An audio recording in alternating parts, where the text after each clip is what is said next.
Hello, my freedom fighters, and welcome to Freedom News. I'm your host, Charles Messino, and today we will be discussing the issues surrounding freedom of speech. Has the U.S. realized our rights to freedom of speech? Has it gone too far? To discuss this further with me is my special guest, Ryan Brankovic. Hello, Charles. Great to have you on the show. Thank you for having me. So based on my research, it says that you believe that the freedom of speech has been deferred. Is that correct? Yep, your research is correct. Please explain yourself. Well, Charles, I remember one day sitting on my couch watching the phone and I see Colin Kaepernick kneel to protest our nation's government and express what he believes. Now he is sitting on the couch watching the NFL. He can't even play. You look at actresses and actors who come out and basically expose the corruption in Hollywood, and now they're blacklisted. They can't get a role in a film.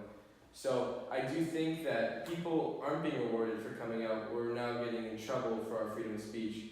And I think another good point is on August 12th, 2017, you should remember it, the Charlottesville marches, when a group of white supremacists marched to the removal of a Confederate statue.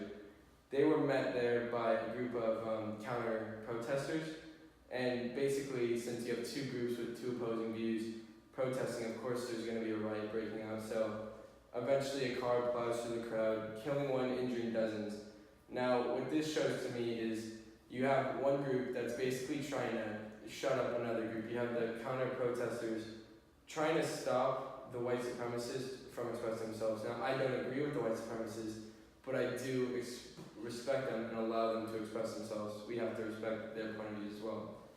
Although you brought up some very good points, especially the one with Kaepernick in the NFL, which I know many of my viewers enjoy, I do not believe that the rights to freedom of speech have been deferred. As you can look back at the women's marches where tens of thousands of women are marching in the streets because they feel they have unequal rights compared to men. Yeah, that's true. I mean, I see, we talk about Berkeley. Berkeley, once kids were protesting to get freedom of speech. Eventually they earn that kids around universities can protest when they want, they can say what they want to anyone. But now we have students coming out, especially at Berkeley, since that's like kind of a high tension area. We have students walking around saying now they're being abused through the freedom of speech. Kids are locking them up, calling them derogatory terms. Kids are now saying that we have too much freedom of speech. I see that as harmful. I mean, you have kids going to college to graduate, to get a job. Now kids don't even want to go to college. They think it's a terrible place where they're being harassed. So I do think today, even though it was realized, now colleges have to realize our rights are a little bit too much for freedom of speech because now students are being harassed. You also brought up another very good point, bringing up colleges, both in the past and the future, and the present, where you can see where it was realized in the past and how it is deferred. Thank you. Thank you for having us. We also have a caller on line 1. Hello? Hey Charles, I'm an avid watcher and I've been a freedom fighter for about 11 years now. It's my pleasure. Great to have you on the team. So what are you calling about? Well, I personally believe that we should all have the right to say whatever we want, even if we are blatantly rude and ignorant. We have the right as stated in the Declaration of Independence. Although it can be very inappropriate, it should not receive repercussions from the law. In the poem Dream Variations, the narrator flings his arms wide in protest of the sun. This shows that we have the right to do and say what we want. In this instance, we can protest how and what we want. In the 1960s, during the Civil Rights Movement, Martin Luther King Jr. gave one of the greatest speeches of all time in his I Have a Dream speech. He talks about how blacks and whites have been treated differently, with the Negro as the victim of the unspeakable horrors of police brutality, for simply acting and talking in ways that whites would.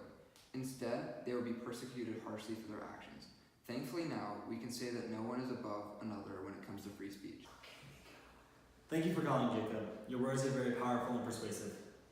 Maybe Ryan now has a different view on freedom of speech. Now, I'm very excited to bring in my good friend, Hunter Simpson, who is a U.S. history professor at the University of Harvard. Hello, Charles. Great to have you on the show. Thank you. Go ahead and speak your mind. Well, Charles, I strongly believe that our freedoms have been recognized throughout history. If you would, take a look at the beginning paragraph of the Declaration of Independence, for example. It reads, "Laws of nature and of nature's God entitle them. A decent respect to the opinions of mankind requires that they should declare the causes which impel them to the separation." It can be reasonably inferred from this that the statement recognizes the rights of the separatists and and allowed them to speak their mind and fight for the changes that they believe to be necessary. They exercised their God-given right and helped shape the world as we know it today. For corroboration, in the Gettysburg Address, given by Abraham Lincoln in 1863, the opening line refers to the Declaration of Independence in saying, "407 years ago, our fathers brought forth on this continent a new nation, conceived in liberty and dedicated to the proposition that all men are created equal." Conceived in liberty.